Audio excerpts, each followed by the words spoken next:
Gerbiami kolegos, šį kartą noriu pakalbėti apie jau praktiškai tapusį reiškinį, kalbu apie tą nelemtą KGB sąrašo įslaptinimą. Jisai praktiškai tapęs tokiu kietu riešutėliu, kad mūsų Seimas per daugiau nei 30 metų nuo jo niekaip neperkanda. Ir jeigu taip vaizdžiai parodant tą visą procesą, šiek tiek su šypsena, tai įsivaizduokite, jeigu dabar nusišypsotume, o kas antro danties nėra.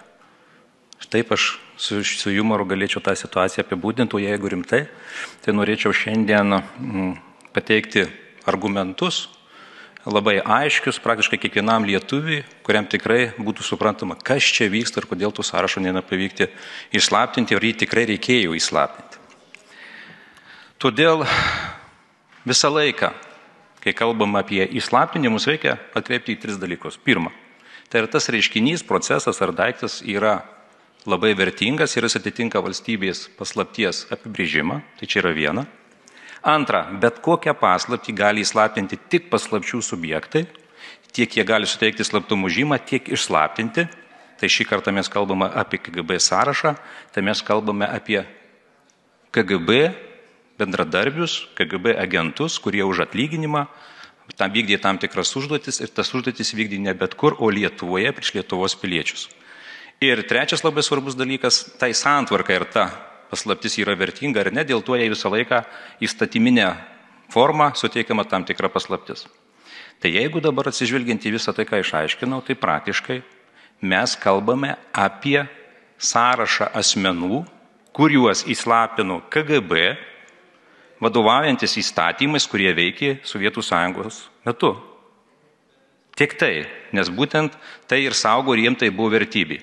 Atkūrus nepriklausomą valstybę, ką padarė mūsų Lietuva arba tuo metu esantys parlamente žmonės, kurie dabar mes kalbam, kad jie davė pažadą, iš ties jie darė tik pareiškimą, pasakydami, kad tie žmonės, kuriuos įslaptino KGB, toliau bus vėl atkūrus nepriklausomą valstybę, Lietuvos Respublikos įstatymais vėl saugomi.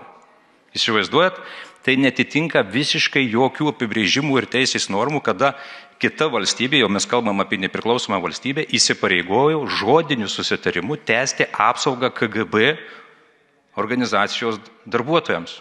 Įsivaizduot, kokia yra nesąmonė, bet apie ją niekas dabar nekalba, nors, matau, atėjo laikas kalbėti, ar iš vis tas duotas vadinamas pažadas buvo teisėtas, ar atitinka konstituciją. Nes taip valstybės, kada sudaro tam tikras sutartis tarp valstybių, kalbu, kad būtų aiškiau, pavyzdžiui, dabar mes su NATO valstybėmis turim susitarimus.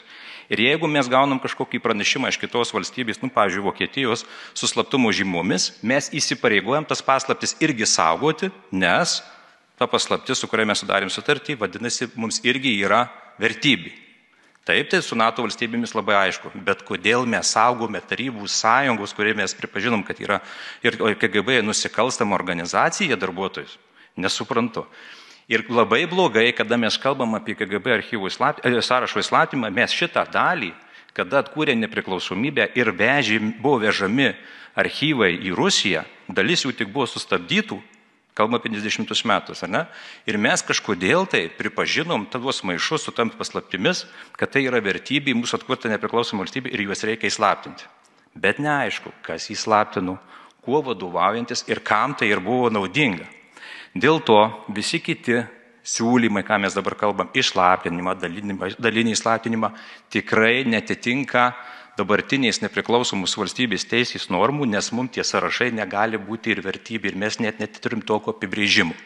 Taip jau ginčiasi konstitucijos žinovai, kad ko gero tai yra antikonstitucinis duotas pažadas tuometinės tarybos, nes vienintelį dalyką, ką galėjau tik pažadėti, tai tie žmonės, kurie prisipažins, kad jie dirbo KGB, nebus persekiojami ir atleidžiami nuo baudžiamosios atsakomybės.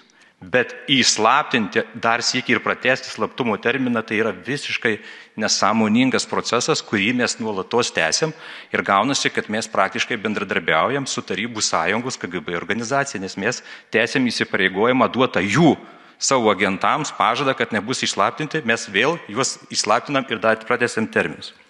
Todėl sakau, šį kartą matau, kad šiandieną mes įslaptinimo procesą perkelim į kitą komitetą. Tikiuosi, kad tas visas bus sąrašas išslaptintas, ką beje siūlė ir mūsų kolega Sinica, ar ne, kad įstaisyti tą būtent neteisėtą pažadą įslaptinimo.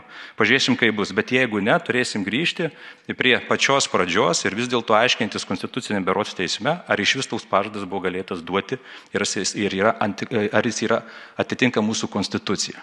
Tuo pačiu dar yra laiko, galiu pasakyti ir kitus argumentus, kai sakoma, kad o kas bus, gali būti kilt grėsmė, jeigu sužinos dabartiniai Rusijos FSB arba GRU apie tą sąrašą, kuris prisipažino. Tai reikia visiems pasakyti, kad pirmas tas prisipažinimas 90 metais, kuris buvo, visi žino, kad tas pirmas prisipažinimo sąrašas yra dingęs. Ir reikėjo kartoti jiems vėl prisipažinimą, bet jau netitiko skaičius. Ir niekas dabar bijo net pasakyti, kas tą sąrašą pradangino. O gal būtent KGB ir prasidangino iš karto sužinot, kas prisipažino. Dėl to tai yra vienas klausimas. Ir antras labai svarbus, kai dabar diskutuojame, kad bus per seni tie agentai. Žiūrėkit, visai neseniai Manovas, kur dabar byla teisme, tai yra 82 metų žmogus, buvęs konservatorių partijos narys, 82, kuris veikia labai aktyviai. Ir jeigu taip žiūrint logiškai, ar ne, tai žmogus, kuris tokio amžiaus yra solidus, jisai be jokios abejonės naujiems, kaugero agentams, gal jis ne autoritetas, bet va to amžiaus žmonėms, kada yra agentūrinis tinklas, jis galbūt ir buvo labai svarbus, nes jis buvo etatinis. Ir mes kalbam apie kokį žmonių sąrašą, būtent 80-mečių. Taip, kad gerbėmiai reikia statyti teisingumą, visų pirma, išslaptinti visus, nes niekas daugiau tokio pažadų negalėjo duoti. Tebūnie valstybėje prisimtų, kad jie nebus persekiojami ir baudžiamos atsakomybės nebus. Ir reikia padėti tašką ir priimti tą istorinį momentą ir išakcentuoti, išanalizavus pasakyti, kad tas pažadas duotas, tiksliau pasižadėjimas 15 tik metų buvo neteisėtas, nes jisai netitiko mūsų Lietuvos žmonių piliečių lūkesčių. Saugojo kažkodėl tai tuos agentus, etatinius darbuotojus, kurie dirbo prieš Lietuvos valstybę. Taip, kad šie pagrindiniai akcentai turėtų būti kiekvienam žmogui dabar suprantama, kad apie sąrašų įslaptinimą, kad kažkokių ginčių net neturėtų būti, jis privalo būti įslaptintas ir nedelsiant.